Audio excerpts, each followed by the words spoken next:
Bonjour tout le monde! Alors aujourd'hui, je vous retrouve pour une nouvelle vidéo. Alors aujourd'hui, ce sera un update lecture. Donc, j'ai 4 romans à vous présenter. Donc, je vais vous présenter mon avis sur La face cachée de Margot, L'infini plus un, L'autre moi-même et Le plan Seekers. Donc, si on commence tout de suite, alors avec La face cachée de Margot, donc écrit par John Green, donc chez Gallimard dans la collection Scripto. Donc, je remercie les éditions Gallimard pour cette réception-là. Donc, c'est l'histoire de Quentin et de Margot Spiegelman. Donc, en fait, Quentin est amoureux de Margot. Ce sont des amis d'enfance, mais ils se sont éloignés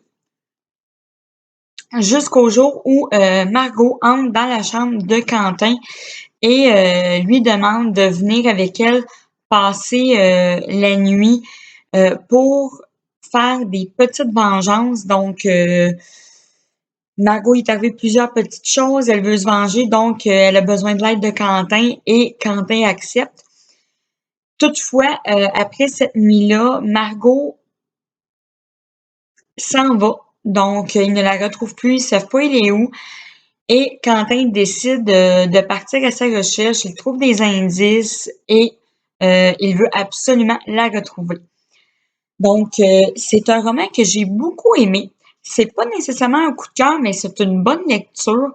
Moi, j'avais vu le film juste pas longtemps avant de lire le livre. En fait, je ne savais pas que j'allais le recevoir par les éditions Gallimard et j'étais pas sûre, bon, de me l'acheter tout de suite. Je voulais le lire, je voulais me l'acheter, je voulais l'avoir, mais je me disais, bon, je vais attendre un petit peu. Fait que j'avais été voir le film. Donc, je savais déjà qu'est-ce qui allait se passer, j'avais déjà une idée de l'histoire, mais ça n'a pas empêché que j'ai passé un très bon moment pour cette lecture-là. L'auteur, je trouve, qu'est-ce que j'ai aimé, c'est que Margot est très mystérieuse.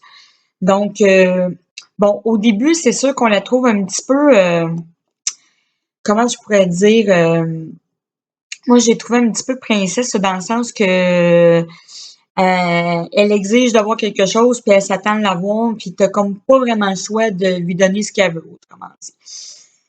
Ce petit côté-là, bon, au début, j'ai un petit peu moins aimé, mais avec le temps, on se rend compte que elle est pas juste comme ça.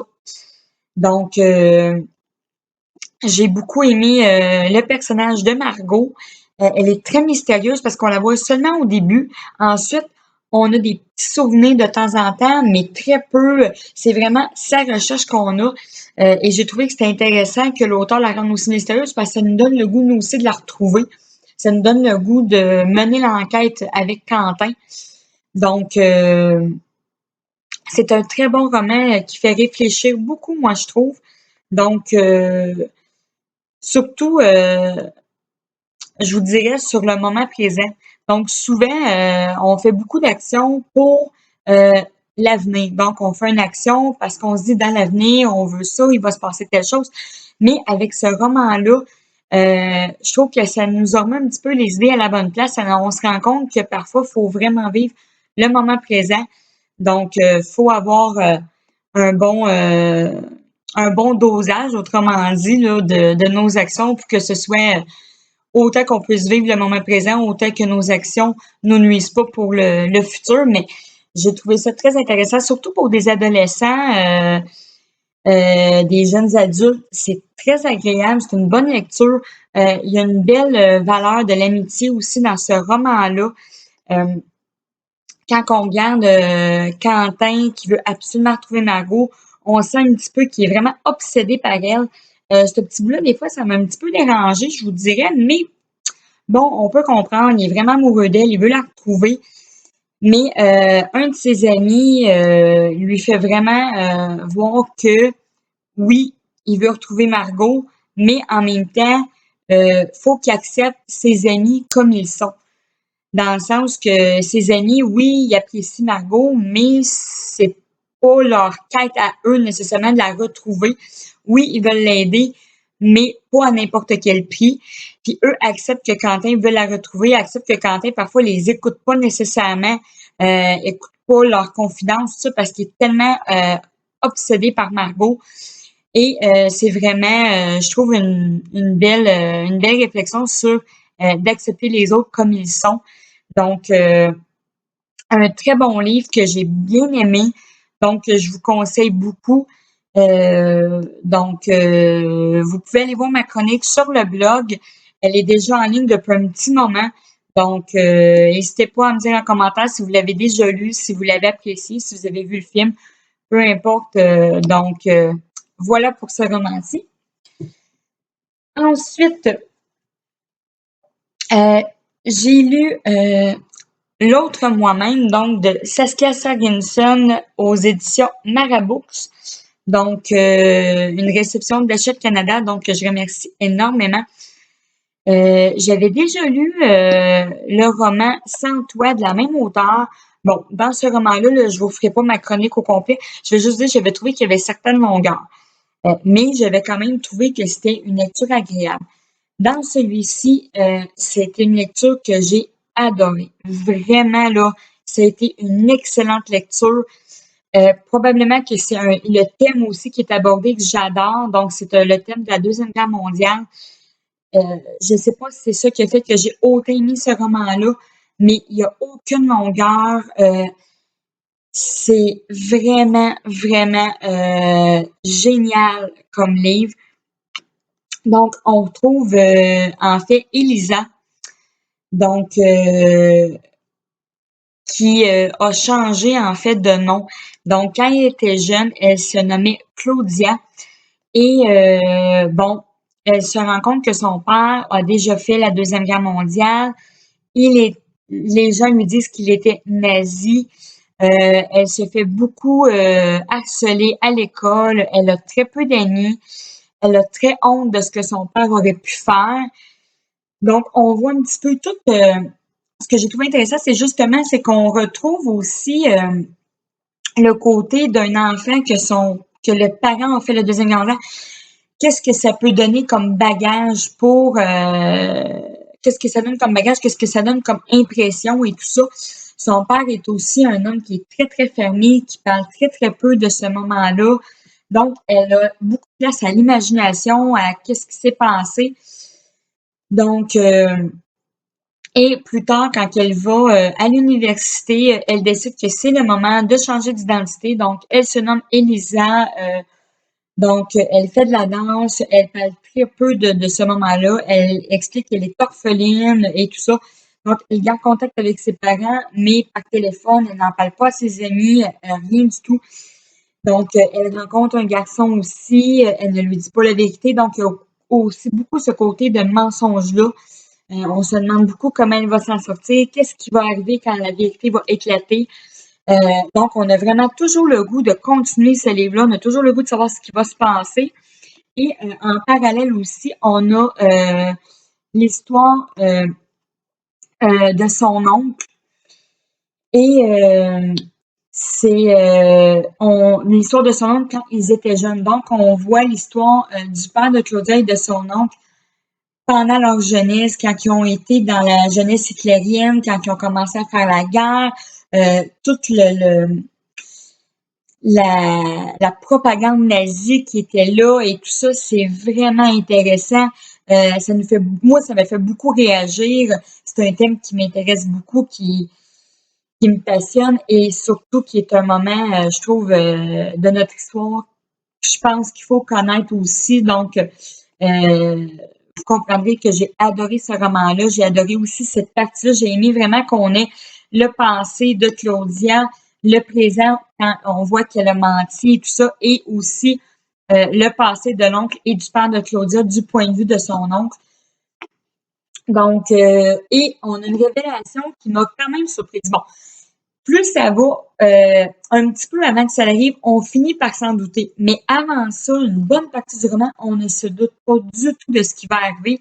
Et quand ça l'éclate, c'est vraiment, ça m'a beaucoup surpris. Donc, j'ai vraiment trouvé ça agréable d'être surprise par l'histoire, d'être surprise par cette révélation-là. La fin est super. En tout cas, vraiment, j'ai adoré ce roman-là. Donc, ceux qui aiment le thème de la Deuxième Guerre mondiale, n'hésitez surtout pas. Ma chronique aussi est sur le blog. Donc, allez-y. On continue maintenant avec l'Infini plus un, donc de Amy Harmon aux éditions Robert Laffont, donc dans la collection R, donc une réception de la collection R, donc que je remercie énormément. On retrouve dans ce roman-là, en fait, Bonnie, qui est une star, une chanteuse très populaire, qui s'en va tout d'un coup au plein milieu de son concert et en fait, qui veut se suicider. Bon, on sait qu'elle le veut, mais en même temps, on sent qu'il y a possibilité de la sauver. Et comme de raison, au début de l'histoire, Finn la retrouve sur le pont et en lui parlant, finit par la dissuader de sauter. Bon, il la sauve. Et s'ensuit donc un road trip avec ces deux personnages-là. Et c'est vraiment génial. Moi, ça a été un coup de cœur. La plume de Amy Harmon est tout simplement géniale. C'est poétique, les sentiments, les émotions qu'elle fait ressortir avec son écriture, sa plume, c'est très intense. Donc, j'avais déjà lu Nos faces cachées de cet auteur-là. Personnellement, j'ai un petit peu plus apprécié Nos faces cachées. C'est une préférence, mais c'est quand même un coup de cœur. Donc, j'ai adoré les deux personnages. J'ai adoré de voir, tout ce que ça nous fait réfléchir, de se dire, à quel point on peut laisser une personne gérer notre vie. Je parle surtout à Bonnie par rapport à sa grand-mère, à quel point on doit prendre notre place justement et ne pas se laisser faire. La relation entre Bonnie et Clyde est vraiment incroyable. Donc, ils ont vécu chacun un drame, les confidences qu'ils se font, la façon que tout se passe. Donc, beaucoup d'émotions qui sont sorties de là. C'est très dur pour moi de vous en parler. Je l'ai vraiment aimé, mais écoutez, vous comprenez, c'est vraiment un coup de cœur. Donc, ceux qui ont aimé Nos faces cachées, certains ont pu être déçus par ce roman-là. Moi, je l'ai beaucoup aimé. Donc, moi, je vous dis, plongez-vous, essayez-le. Mais c'est magnifique. Une histoire d'amour qui vaut vraiment la peine d'être lue, qu'on n'oubliera sûrement pas. Et pour le dernier roman, donc, c'est Le Classiqueuse, une autre réception donc de la collection R, écrit par Owen Ellis Dayton. Donc, on retrouve Quinn qui veut devenir une seekeuse, donc qui doit en fait s'entraîner et doit aussi prononcer ses vœux, doit entrer dans le clan des seekers. Et on retrouve aussi Shinobu et John. Donc, au début, on les voit s'entraîner un petit peu. Ensuite, Shinobu et elle doivent aller prononcer leurs vœux, leur dire exactement là qu'ils veulent devenir des seekers. Et en fait, ils se rendent compte que ce n'est pas du tout ce qu'ils pensaient. Donc, en fait, les seekers étaient supposés de faire le bien, étaient supposés d'aider les gens, mais ce n'est pas du tout ça. Donc, il y a beaucoup le côté trahison, le côté un petit peu comme à la Game of Thrones. Tu sais, c'est vraiment écrit là, à la croisée de Hunger Games et Game of Thrones. Hunger Games, peut-être un peu, mais pas tant que ça. Mais Game of Thrones, je trouve que oui, ça peut avoir un petit lien parce que il y a beaucoup de trahison, il y a beaucoup de... Les personnages sont... la plupart sont ni blancs, ni noirs. Tu sais, ils ont tout un petit côté... sont tout simplement humains. Moi, je vous dirais. Il y en a qui sont très, très sadiques, très, très... vraiment...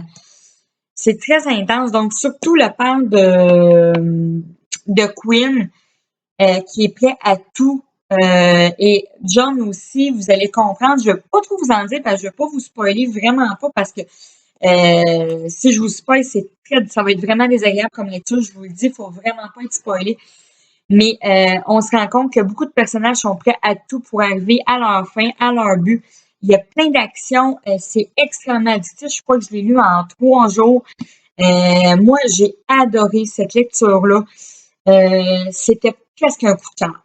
Donc, il y a simplement parfois la réaction de Quinn. Il y a un petit moment dans l'histoire, donc qu'on retrouve les personnages comme 1 an et demi plus tard. Après ce petit moment-là, il y a un petit bout que je trouve que c'était très bon, c'était agréable à lire, mais il y avait un petit peu de longueur, puis j'avais comme hâte que ça recommence à avoir plus d'action.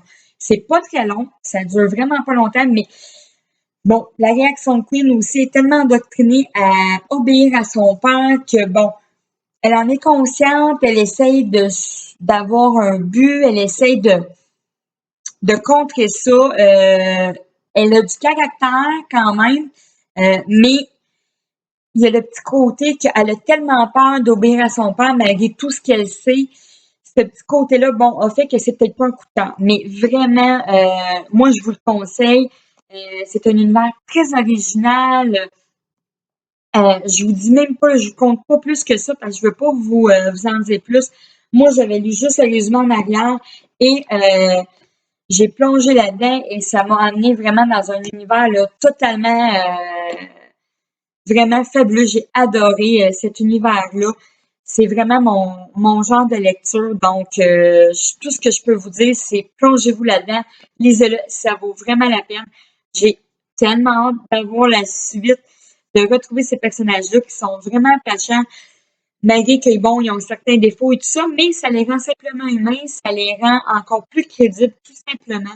Donc, non, moi, je vous dis, là, ça vaut totalement la peine. Donc, allez-y. Ma chronique est pas encore sur le blog, mais quand vous allez voir cette vidéo-là, vous pourrez aller voir. Peut-être qu'elle va être arrivée. Sinon, ça sera vraiment pas long. Ça ne tardera pas beaucoup. Alors, c'était tout pour cette vidéo. Donc, j'espère que vous avez apprécié le update lecture. Donc, j'ai entendu les commentaires comme de quoi que la plupart vous aimiez mieux avoir plusieurs romans. Donc, j'espère que ça va vous plaire et n'hésitez pas à me dire en commentaire si vous avez déjà lu, si vous avez des avis différents ou si vous avez apprécié ces lectures-là, si ça vous donne le goût de les lire. Donc, ce que je vous dis, c'est que merci encore d'être là et à la prochaine!